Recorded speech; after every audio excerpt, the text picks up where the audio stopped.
जय हिंद cadets, welcome to SDA. अभी आज हम जो टॉपिक पढ़ने वाले हैं वो है effect of height on acceleration due to gravity. Previous lecture में हमने देखा था कि एक्सेलरेशन ड्यू टू ग्रेविटी है क्या। अभी आज हम ये देखने वाले हैं कि इसके ऊपर हाइट का इफेक्ट क्या होता है। जैसे कि हम ये जानते हैं कि अगर सपोज हमारे पास एक पॉइंट दिया है, से जो पॉइंट जो है ना वो जमीन पे यहाँ पर सरफेस के ऊपर है, और इस पॉइंट पे जाकर अगर हम g की वैल्यू कैलकुलेट करना चाहते हैं तो उस पॉइंट पे g का वैल्यू हमें कैलकुलेट करने के लिए हमने एक फॉर्मूला बनाया था, वो था gm divided by r square. इसी का आंसर 9.81 आता है। तो ये जो एक्सेलरेशन ड्यू टू ग्रेविटी का जो फॉर्मूला है उसमें ये r ये होता क्या है, सेंटर टू सेंटर डिस्टेंस। तो ऑब्जेक्ट को मान लो हमने रखा हुआ है जमीन पे और ये है अर्थ का सेंटर, ये हुआ दोनों के बीच का डिस्टेंस। पर अब अगर इसी ऑब्जेक्ट को हम यहां ले जाकर रखेंगे तो होगा क्या, सेंटर तो वही रहेगा पर ऑब्जेक्ट का पोजीशन बदल गया। इसका मतलब ये r की वैल्यू इंक्रीज हो गई। तो अब r ना वहां पर डिवाइड कर रहा है, अगर डिवाइड करने वाली वैल्यू इंक्रीज हो रही है तो आंसर कम हो रहा है। सो जैसे जैसे हम हाइट इंक्रीज करते जाएंगे acceleration due to gravity will decrease. अब हमें यही कैलकुलेट करना है कि एग्जैक्टली किस पॉइंट पे कितना हाइट कितना ग्रेविटी होगा। एग्जाम्पल 30 किलोमीटर जमीन से ऊपर जाओ, ग्रेविटी कितना, या फिर r/2 ऊपर जाओ, अर्थ का जो रेडियस है उतना ही हाइट ऊपर रखो, वहां ग्रेविटी कितना, ये हमें कैलकुलेट करना है। So what is our agenda, to calculate the effect of height on acceleration due to gravity. अब ये कैलकुलेशन करने के लिए सबसे पहले फर्स्ट हम क्या करेंगे, जो अभी हमने सरफेस पे कैलकुलेट कर लिया है एक्सेलरेशन ड्यू टू ग्रेविटी वो भी एक बार देख लेते हैं। तो फर्स्ट पहले होगा क्या कि सपोज ये हमारे पास से अर्थ, यहां पर अर्थ का मास होगा m, खुद का रेडियस है कैपिटल R, ये जो डिस्टेंस है this distance is nothing but capital R, ये कैपिटल R डिस्टेंस। अभी ऑब्जेक्ट को ना हमने यहां पर रखा हुआ है h हाइट पे जमीन से। अब इस पॉइंट पे अगर हमने ग्रेविटी कैलकुलेट कर ली ना तो उसको अगर हमने g बोलना है, और ये देखो ये भी ग्रेविटी है। तो पहला जो ग्रेविटी है जो जमीन के ऊपर है, let us call it as acceleration due to gravity g, और दूसरा जो ग्रेविटी है वो h हाइट पे है, यहां से ऊपर भी तो गए हम, h हाइट से ऊपर गए हैं, तो वहां अगर हमने ग्रेविटी कैलकुलेट किया उसको भी g बोल देंगे तो हमें कंफ्यूजन होगा ग्रेविटी जमीन पे है या हाइट वाली है। तो एक काम करते हैं, इसको ना एक सफिक्स लगाते हैं h, gh, इसका मतलब acceleration due to gravity at given height h। अभी ना ये तो हमें पता है सरफेस पे कितना है, हमें हाइट पे कैलकुलेट करना है। तो उसके लिए सबसे पहले इनका मतलब क्या है, पहले तो कैपिटल M हमें लगने वाला है, उसके बाद हमें स्मॉल m की वैल्यू पता होनी चाहिए। First capital M, this is mass of planet, यहां पर अर्थ होगा। उसके बाद नेक्स्ट स्मॉल m, ये होगा मास ऑफ ऑब्जेक्ट। उसके बाद नेक्स्ट कैपिटल R, ये है रेडियस ऑफ अर्थ। उसके बाद जाएगा h है height of object from surface. Please note h जो है ना वो है हाइट सरफेस से, सरफेस से हमें हाइट कैलकुलेट करना है। तो अब यहां पर स्मॉल r जो वैल्यू होगी capital R plus h which is equal to small r, ये है centre to centre distance, it is central distance.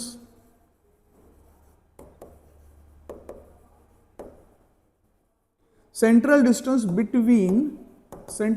Between earth and object, दोनों के बीच का सेंट्रल डिस्टेंस है स्मॉल r। ये जो पूरा डिस्टेंस है ना r प्लस h, इनको हम स्मॉल r बोल देते हैं। तो ये लेटेस्ट से यहां से लेकर यहां तक ये जो टोटल डिस्टेंस है, this total distance is small r। अभी हमें कैलकुलेट करना है एक्सेलरेशन ड्यू टू ग्रेविटी उस पॉइंट पे।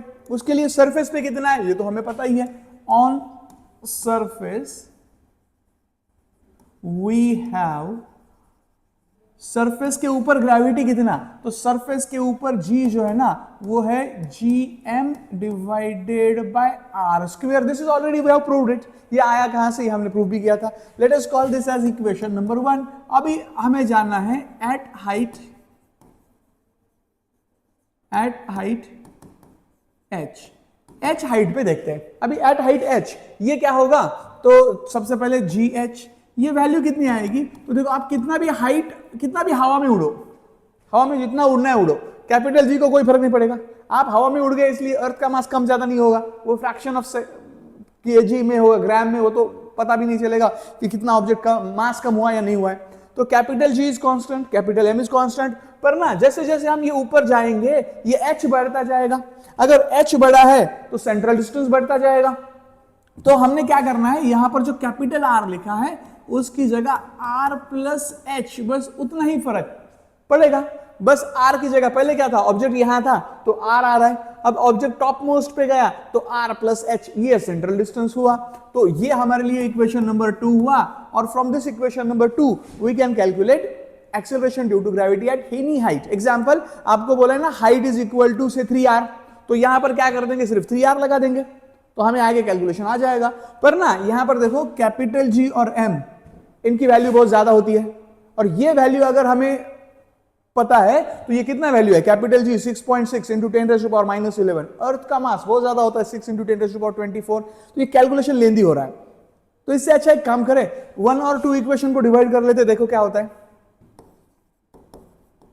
Divide equation 2 by equation 1, we get क्या होगा, GH divided by G is equal to, देखो डिवाइड कर लेंगे तो ये GM और ये GM कैंसिल हो जाएगा, तो फिर ये बचेगा क्या, ये बचेगा R divided by R plus H, और ये इसका होल स्क्वायर कर देंगे, बस इतना ही बचेगा, R divided by R plus H whole square. ये फाइनल हमें वैल्यू मिली। फिर एक काम करेंगे, ये G को इधर लेके जाते हैं, तो we have GH is equals to G into bracket R upon R plus H का whole square.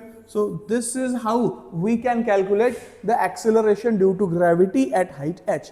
अब हमें एक बार तो h हाइट पे acceleration due to gravity मिल गया, तो इसमें ना फायदा क्या है, देखो इक्वेशन नंबर 2 और इक्वेशन नंबर 3 को देखो, तो इक्वेशन 2 में ना ये कैपिटल G और M ये वैल्यूज लेंदी वैल्यू आती थी, यहां पर देखो कैपिटल G तो हमने रिप्लेस कर दिया, मास रिप्लेस कर दिया, इसकी जगह ना हमने ये छोटा g लाया है, और छोटे g की वैल्यू होती है 10, तो 10 कैलकुलेशन में कहीं ना कहीं कैंसिल हो जाएगा।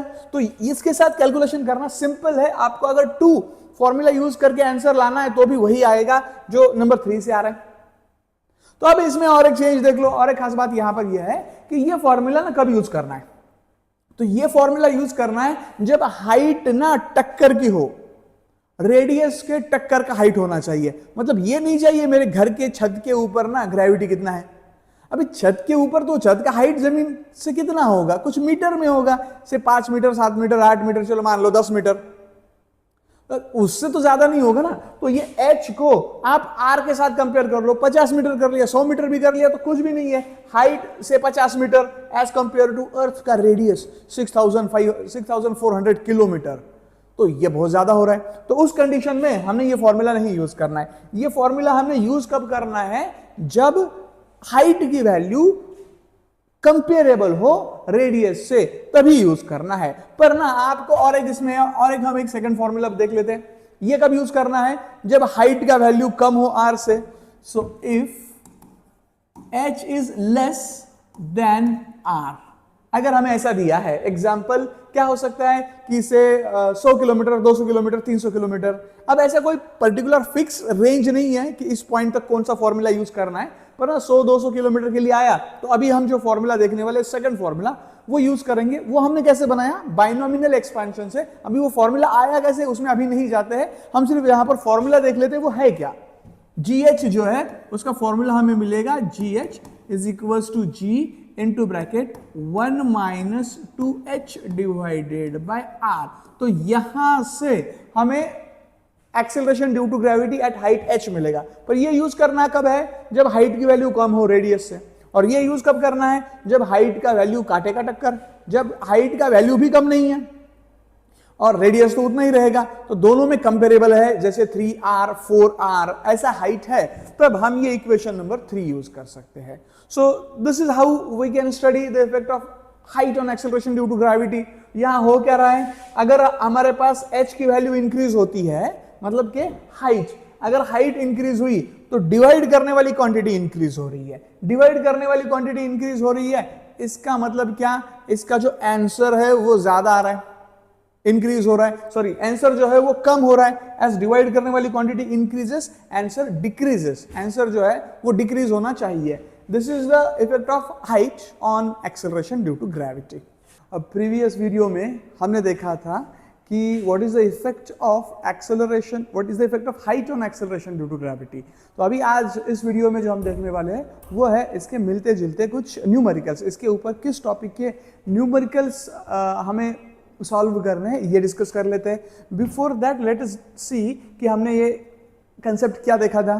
कंसेप्ट में हमने देखा था कि as a height increases acceleration due to gravity decreases, और उन दोनों में रिलेशन क्या दिया जा सकता है, G H is equal to G into bracket R upon R plus H का होल स्क्वायर फ्रॉम दिस, या फिर ये सेकंड जब हाइट कम हो, ये दो इक्वेशन से हम इसके इक्वेशंस को अटेम्प्ट कर सकते हैं।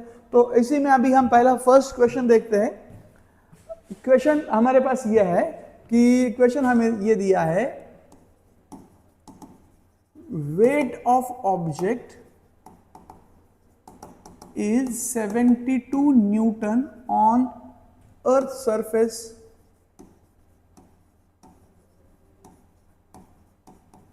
फाइंड इट्स वेट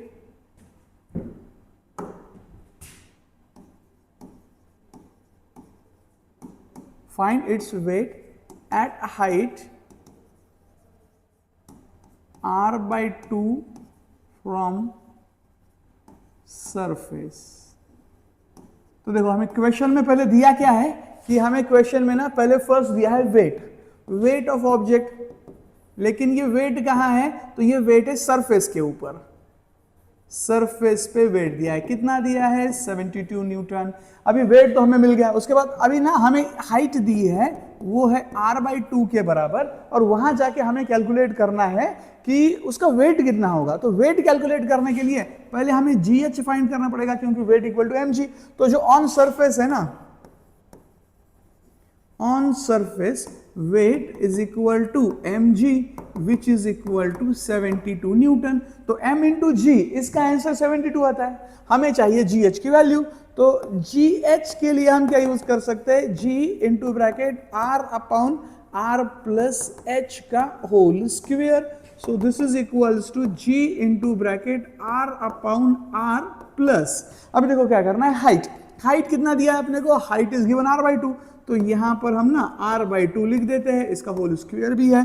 तो we have gh is equals to g into bracket. अभी यहां क्या होगा, एलसीएम निकाल सकते हैं, एलसीएम निकाल दिया तो ये कितना आएगा, एलसीएम अगर हम निकालेंगे so this is equals to 3r divided by 2, ये इसका एलसीएम आ गया। तो अभी ये 2 कैंसिल हो जाएगा, इसका स्क्वायर भी तो करना है, तो ये आएगा g, और ये डब्बे का आंसर आएगा 4 डिवाइडेड बाय 9, क्योंकि ये 2 ऊपर जाएगा, उसका स्क्वायर 4 हो जाएगा, और ये 3 का स्क्वायर 9 हो जाएगा। तो ये gh की वैल्यू कितनी होती है, g इंटू 4/9, ये वैल्यू हमें gh का मिल गया। This is equal to the value of gh। अभी हम क्या कर लेंगे, अभी हमारे पास m इंटू g, इसका वैल्यू है 72, और हमारे पास gh का वैल्यू मिल गया। तो वेट कैसे होता है, एट हाइट h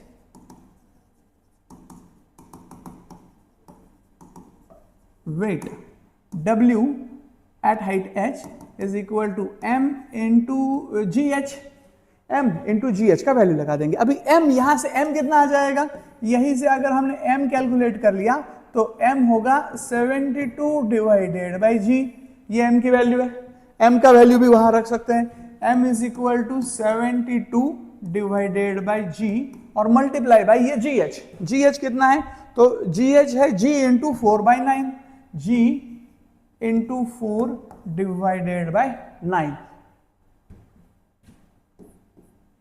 तो यहां से हमें फाइनल आंसर मिल जाएगा। सो 36 आ जाएगा आंसर, 36 न्यूटन, ये इसका वेट आ जाएगा। This is how we can calculate the numericals, जहां पर हमें वेट कैलकुलेट करना होगा और हाइट से मिलता जुलता कुछ लिखा होगा। अभी ना थोड़ा सा और एक इसमें चेंज करके एक न्यूमेरिकल सॉल्व करते हैं। वो क्वेश्चन देखो क्या है हमारे लिए ना, एक्सेलरेशन ड्यू टू ग्रेविटी दिया है, if acceleration due to gravity is 0.4 metre per second square. ये इसका वैल्यू है एक्सेलरेशन ड्यू टू ग्रेविटी का। Find height from earth surface. Earth surface से हाइट फाइंड करना है, तो अभी अर्थ सरफेस से हमें हाइट फाइंड करना है और एक्सेलरेशन ड्यू टू ग्रेविटी पता है। तो हमारे लिए सबसे तो पहले फर्स्ट फॉर्मूला GH, ये वैल्यू कितना दिया है 0.4 metre per second square. Small g इसका वैल्यू होता है 10 मीटर पर सेकेंड स्क्वायर। तो अभी हमारे पास फॉर्मूला है GH is equals to G into bracket R upon R plus H का होल स्क्वायर। एक काम करेंगे, GH की वैल्यू कितनी है 0.4। 0.4 कैन बी रिटन एज 4/10, मतलब 0.4 है, इज इक्वल टू G की वैल्यू कितनी है 10, और ये रहेगा R upon R plus H का होल स्क्वायर। अभी क्या होगा, ये 10 यहां जाएगा और 100 बनेगा, तो ये बनेगा 4/100 is equal to R upon R plus H का होल स्क्वायर। अब ये काम करते हैं, स्क्वायर रूट लेते हैं दोनों तरफ, ऑन स्क्वायर रूट। अब अगर स्क्वायर रूट लेंगे दोनों तरफ तो क्या हो जाएगा, ये स्क्वायर रूट, ये स्क्वायर स्क्वायर सब हट जाएगा, तो यहां पर बचेगा 2/10।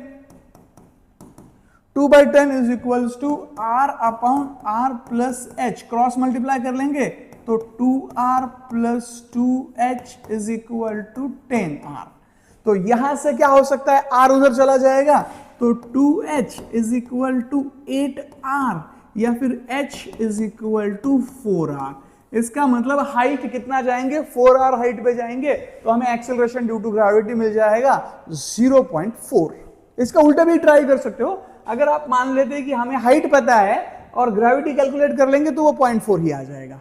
सो this is how we can approach different type of numericals. पहले में हमने देखा वेट दिया है सरफेस पे, हवा में कैलकुलेट करना था।